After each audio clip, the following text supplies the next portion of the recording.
Fitzroyal donated $10 to say, my daughter and I love Minecraft, so here's $10. 2 tickets, please. So when you all are donating, don't skip by that Add Incentives button. Be sure to click that button, see what great stuff is available to you right now, one of which is the Minecraft goal, which we do need help with. The train is rolling and you want to be on it, but I don't want to spend any more time on that because we got some gameplay to get to, and I'm just going to send it over to the runner, Bubzia.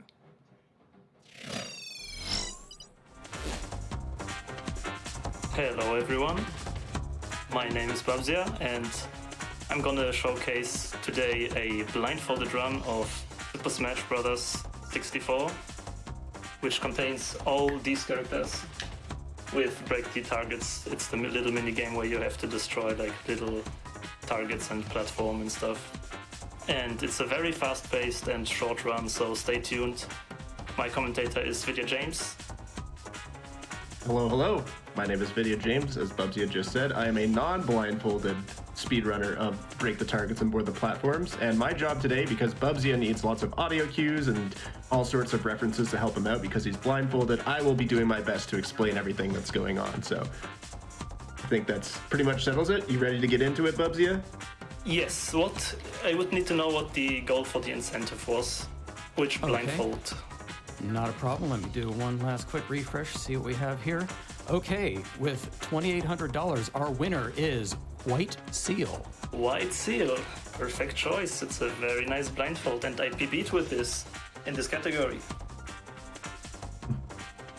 So yeah, I'm gonna jump right into it. I'm gonna get some action going, and I will mute my commentator now so I can focus on the audio cues and stuff. So I'll be on my own here and enjoy. Yep. And you want to count us in? I'm gonna just count down quickly and set up the game. Okay, sounds good. 5, 4, 3, 2, 1, go! Alright, so we're starting off with Fox here, one of the more difficult stages. The main strategy that Bubzia uses to do this blindfolded is a strategy called beat counting. He's listening to the music and literally counting 1, 2, 3, 4 in his head and timing his moves to the beat of this music. And because there's very specific and precise controls in Smash 64, there's a lot of consistency in this strategy. So again, he's just counting and timing his moves. This last target here, you gotta have to spam the lasers and eventually you get it. It can take quite a while, but once he does that, he's just gonna run off and hopefully hit the last target. And a little miss, but ooh. Unfortunate on the recovery. I am working on about 3 seconds of audio delay, by the way. Luckily, you are able to reset right away and all of the music starts over, so all of the audio cues that you're using are right back where they were. He can also use rolls here to kind of align himself on the ledge, and unfortunately missing again, but he should get this eventually. He's been practicing this quite a bit, and there is a lot of consistency in this, despite it being a blindfolded run. The lasers there on the platform line it up very nicely. Oh man, that platform is being kind of pesky today, isn't it? That's all right. Again, it's very convenient that you can just reset immediately and you are able to get right back into it. And there you go, he's landing on the platform. One more laser should do it. Ooh, a little bit too high, but there you go. And then there, the roll, you see the roll to the left there aligns him precisely on the left side of that platform, so he's able to time a double jump and then up B to hit the target. And then again, spam lasers and then hopefully get the runoff with the beat count as well. And just spamming lasers here. Believe me, it's very annoying in non-blindfoldedness too. And there, he got it. He backed it up with the up B. Very, very nice. Yoshi is another very annoying stage, mostly for the last target. He's able to buffer in an input at the beginning of the stage to do a down B to get the first 2 targets. And then, again, just beat counting here to time his jumps and his moves. He's going to throw an egg here that's going to line him up perfectly. Oh, well, he landed on the moving platform. That's a little unfortunate, but again, another reset should be fine.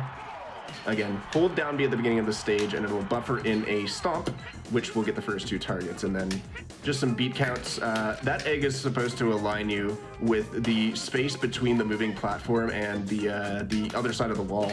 And again, okay, so he just backed it up. And then he can use dash attack and rolls here to line him up with the left side of the target as well. YOLO that egg. He's able to tell which one he got just by the space and time. using a dash attack and a down tilt to get that. And then here's the real hard part of the stage. He's going to use a beat count to like move around the moving target or the moving platform. And oh, first try, nice, nailed it. That is extremely difficult. So the fact that he was able to get that first try is really good. And then Luigi here, this really clever strategy with a triple jab and then a fireball to get the first 2 targets. And then this up B, all right, he got it. I know he was really worried about that up B there. It was giving him a lot of trouble. And then he can just, again, use beat counting to time his moves and get the targets. And then this one he just does by feeling.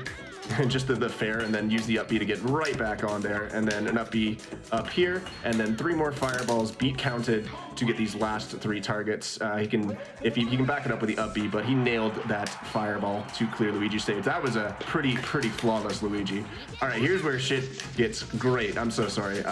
This is going to be Ness's up B is really cool to time with beat counting, and it's kind of blindfolded for us too because we can't really see targets at all, but it's just insane that he's able to move it around. And then the ending of the stage is pretty simple except for this one last target here. It's kind of a beat count. You got it. It's great. Awesome. All right, so those are the 4 really hard stages. After that, it's kind of smooth sailing from here. This Kirby stage, he just times the jumps, and it's not so much beat counting as much as he's timing the jumps, and that allows him to just perfectly line up with all the platforms. Using the rock here, it's actually slower in speedruns to do the rock there. You want to fast fall and do a down air, but obviously for consistency reasons, he wants to use the rock. And then one last time jump here to hit the last target. Great. All right, so next we're doing Pikachu. Pikachu is very similar to the speedrun stage. You can use a lot of thunder jolts here that are just perfectly aligned with the geometry of the stage in order to hit all the targets. And yeah, this is pretty much the same order we do in the speedrun. Oh, he didn't hit that target, but just gonna go ahead and reset there. And we're just gonna use these thunder jolts here. They bounce very conveniently along the walls. And there you go, he nailed it that time. And then here he has to hit this target and then time a thunder to hit the last 2, and he nails it. Perfect. Okay, so now we have Purin. You might notice that we're playing on the Japanese version of the game. That is because it is very slightly faster. All right, landing on that target, that moving platform at the bottom is very important so he can line himself up here. The rest of the stage is just very carefully planned moves and beat counts. So this is actually probably the best time for donations in the run. It's very short, but if you have a donation or 2, feel free to read them right now. Oh, I've got plenty. Okay, let me get a couple quick ones in here. Daza donates $10 and says Minecraft hype. We also have J3R Degree with $123 who says let's get that Minecraft run. Time for one more? Yeah, oh yeah, you got time for like 2. Okay, Dianus26 donates $50 and writes 10 tickets on the high-speed train to Minecraft. We also have America21B with $200, and they write, really love me some blocks. Let's get this Minecraft run. Indeed, let's get it. With Mario's stage here, again, it's just very simple beat counts. He uses up Bs as well, and then this roll here, that fireball is just perfectly placed to get the 8th target, and then hopefully you can get this last one with a up B. There you go, perfect. We're moving on to DK now. Pretty simple stage. Bubzia made a lot of interesting decisions with this stage. It was a lot of changes going on here, but the finalized strategy is really cool and really consistent. He's going to land on the left side of this platform here and roll to the left so it lines up perfectly for this up B, and then he's able to land on this platform here and then safely get the last 2. Wonderful. All right, we're gonna move on to Link. Link is amazing. Watch the boomerangs in this stage. This is super cool. First hitting the target in the box and then getting all the way up here, and he's going to throw a boomerang. This is very similar to one of the strategies used in the speedrun, throwing this boomerang up there and then fastball here. Okay, this is really cool. Incredible, huh? Just walls don't exist. And then another well-timed boomerang here, a well-placed boomerang, I should say, jumping up there to get it, and then he throws the bomb against the wall. It goes down the column and hits both targets, and he's able to up B and get the last one. Link is such a cool stage. All right, menuing is one of the final bosses of this speedrun. Luckily, the announcer loudly says the name of the character you are about to play as, so if you mess it up, you're able to easily pick it up. And then again, here, the movement here is just beat counting and moves to move left and right. He's gonna drop bombs down those columns, and those will be perfectly timed. Okay, so there's, all right, so he did Samus pretty much perfectly, and then we're on the last stage now, Captain Falcon. This one is it, so time is coming up as soon as he hits the last target on Falcon stage. The up B there lines it perfectly, and then spam Falcon kicks, and this perfectly places him on that moving platform there, and he's able to get these next two. You can use either a back air or a Falcon punch to get these two targets, or an F smash works as well. And then, again, a beat counted jump there. Oh man, this is looking like a really nice Falcon. Falcon kick here. Time. the taunt, there's time right there, he's finished. That's Break the Target blindfolded for you guys. There you I'm gonna go. quickly unmute my commentator. Hey, Hello. you did fantastic. Yeah, the first few stages were a bit difficult, but Yeah. we got it back. Do you want to know your time? Yes, It was for an sure. 8:29 was your final time. 8:29, pretty good, Not bad. pretty fast. Yeah. So yeah, thank you guys for watching. This was Break the Targets blindfolded, and my name is Bubzia. I'm a blindfolded speedrunner specializing on blindfolded runs since like 3 years now. I stream on Twitch. Of course, not so frequently because these projects take lots of time, but I also have a YouTube channel where I upload all my videos and stuff, so if you're interested in these kind of runs, feel free to follow or whatever. And I'll be providing more blindfolded content in the future too, for sure. And that's it from my side. All right, I just got a couple more things to say. I just want to give quick shout outs to both KM and Pikashai for being awesome figureheads for the Super Smash Bros. Speedrun community, and just generally great friends. Shout out to Bubzia for coming in and bringing this amazing idea to our game and giving it the spotlight over at GDQ. I'm really happy we got to show this off. Once again, my name is VIdya James. I'm a non-blindfolded runner of Break the Targets on board the platforms. If you're interested in learning some of the advanced strats to bring down your times in these stages, it is a very tech-heavy category, whether you're doing ILs or all Break the Targets. Feel free to hit me up or join the Smash Stadium Discord. Our community is super welcoming, small but mighty, and that's pretty much it for me.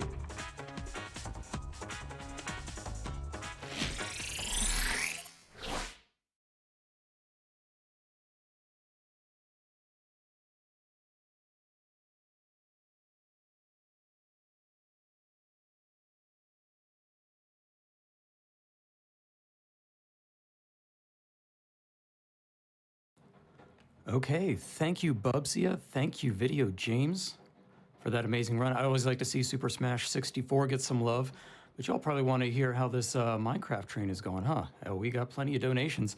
Let's see, Triceratops 111 with $100 who says, I do like Minecraft. So do I. Let's see, Dr. Cam donates $50 and says, as a PhD in virology, the current work MSF is doing for COVID-19 relief is critical. Thank you, GDQ and MSF, and let's get that Minecraft. Emperor Veer and family donate $25, and their comment is, Minecraft, Minecraft, Minecraft.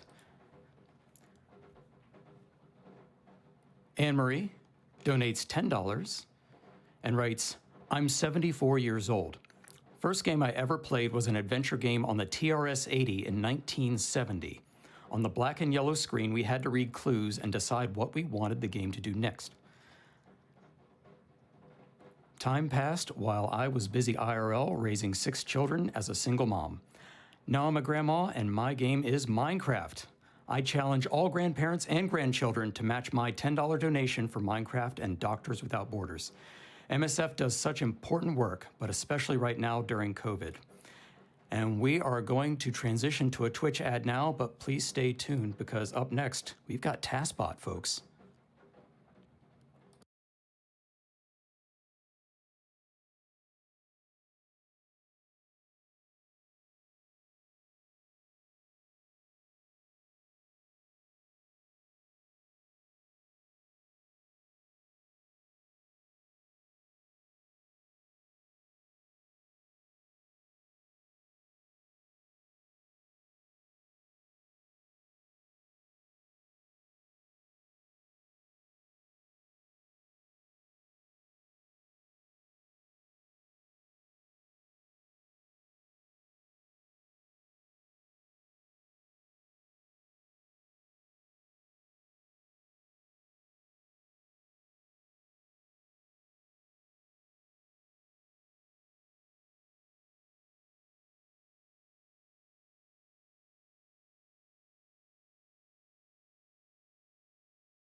And we're back.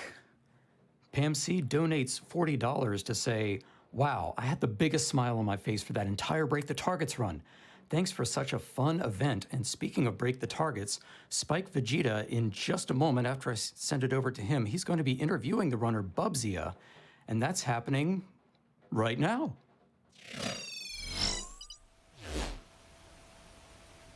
And welcome everyone back to Summer Games Done Quick 2020. I am Spikevegeta, and I am joined by the ever-talented Bubzia, who now can see for the first time in the last 10 minutes, can see us. Bubzia, how are you doing? How was that amazing run? From our standpoint, it was amazing. How did you feel about it?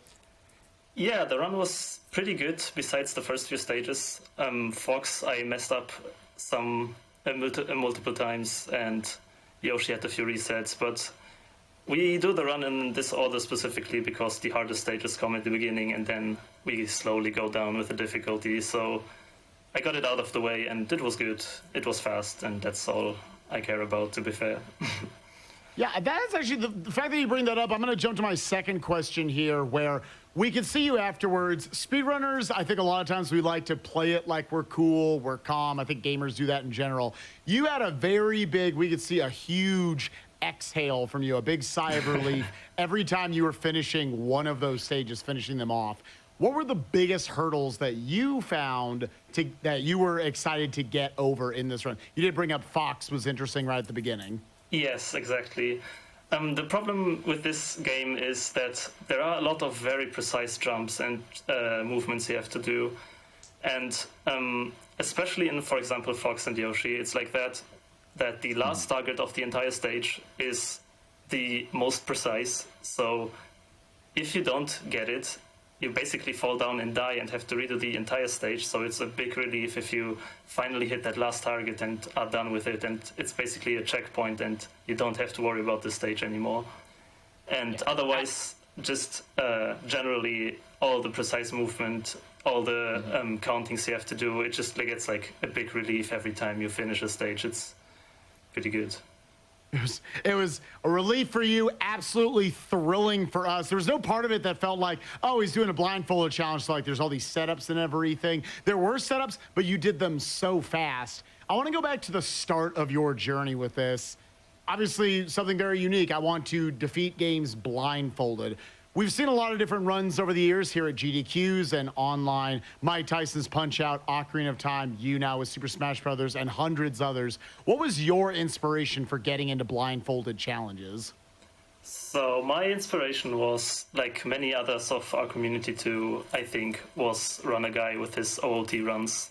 Especially when he did, like, for me, the 100% challenge at one point. I felt like, yeah, that's pretty interesting how he sets up all these angles and all these tricks. And I kind of wanted to try that myself one day, and I just sat down with Super Mario 64. That was my first blindfolded game.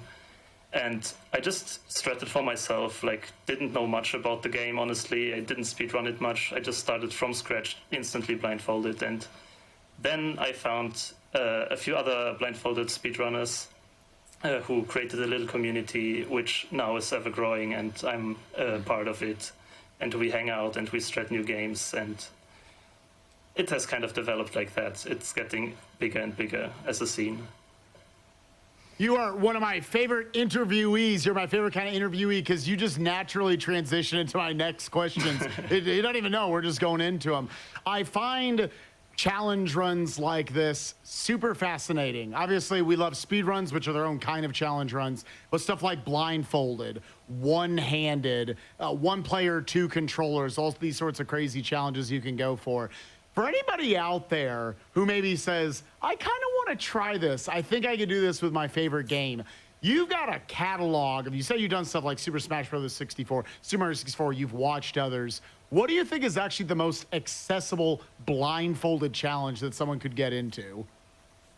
So the thing is, as always, probably as every speedrunner would say, is pick your favorite game and see what you can do there. That's like the obvious response to that, I guess. But there are definitely different kinds of difficulties in blindfolded speedruns. some games, you would think that, for example, 2D platformers are like easier than 3D games, for example, Ocarina of Time or Super Mario 64. But that's actually like not really the case, because it all depends on what movement is available to you, how well can you normalize, how well can you beat count, for example, the background music. And I think a good game to start with is, well, first, games that you like because you will spend hundreds and hundreds of hours with them. And second, probably games that have like a good set of movement, good rhythm, good background music is always preferable. And what also is very important, I would say, is that, for example, 2D games tend to be very, very like precise and optimized, because if you mess a single frame up, for example, you fall and you have to reset. So choose games that are not so punishing for your mistakes, where you can, for example, improvise and kind of train your blindfolded senses a bit more. That's super exciting. I hope we see a lot more people get into this community that you just brought up. I think this stuff, like I said, is super fascinating. I want to take a moment now to just kick it over to you. You reached out to me before this interview. You said you wanted to plug a few things about you and your community. Go for it, my friend. Yes, exactly. So I am one of the moderators of the blindfolded speedrunning community, and we have a very exciting announcement to make, to be honest. And this is that so far we have tracked all our runs in a spreadsheet that we had like available online, and we tried to record most of the blindfolded runs done ever. So from back in the day, we have lots of different kinds of runs, lots of different kinds of runners, and we have kind of categorized them in this spreadsheet. But now I want to announce to you guys that another moderator of us, Crystal Saver, who also works on different kind of randomizer projects on Zelda, for example, he created a community website for us where you all guys can go. It is www.blindfoldedgaming.com, and you can see a website with basically a leaderboard for all blindfolded runs that includes game search, runner search. You can, for example, type in my name, and you see a big list of all the games I have done so far, blindfolded, all the categories. And you can compare times with other people, and if you're interested to join in, it's a good place to start looking for runs, for example. And there's a invite link to our Discord as well, so if you just want to come and chat with us a bit, have questions about blindfolded stuff, we are always free to talk, and we are very happy and encouraging to people to try this, because it's a very rewarding and fun challenge to do, in my opinion. So if you're interested in blindfolded speedruns especially, please check out all the runs we have available, and I would be very happy to one day see one or two of you guys try it yourself. That's what I wanted to say. That's awesome. Breaking news here on Summer Games Done Quick 2020. I believe, let me just say that again real quick, blindfoldedgaming.com. Exactly. All right. You all heard it here, folks. Any of you who may want to get into these challenges, just check out a database of all these runs. That sounds super exciting to me. I hope you guys blow up. And I hope, some people said it in chat, I hope we get more blindfolded challenges and more Bubzia in the future in GDQs. This was super, super fun to watch. Guys, we're going to kick it back up to the front for Summer Games Done Quick 2020. There are only 4 runs left in the marathon, but you all at home can make it 5. We need over $250,000 more dollars to put Minecraft into this marathon. You got 3 runs to do it. Get those donations in. Let's push towards $2 million. Bubzia, thank you so much for joining me. Thank you for that showcase of skill, and thank you for the plug of the website. Yes, thank you for having me. Yes.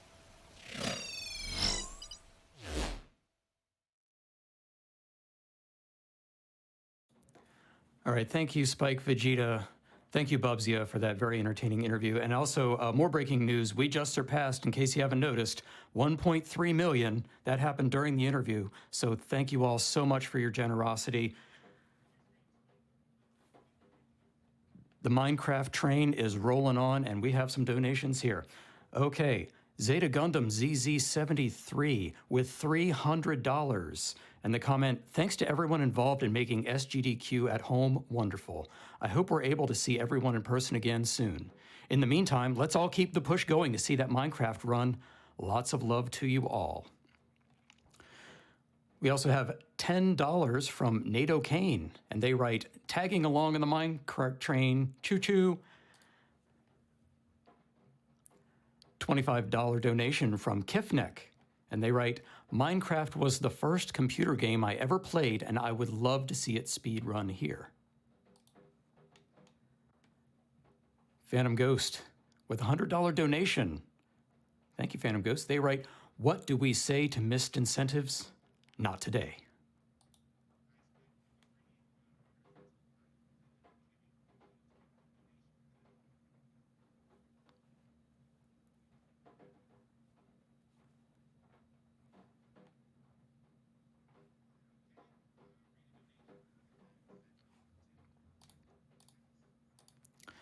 Okay, right before we head on over to see what TaskBot is up to, one last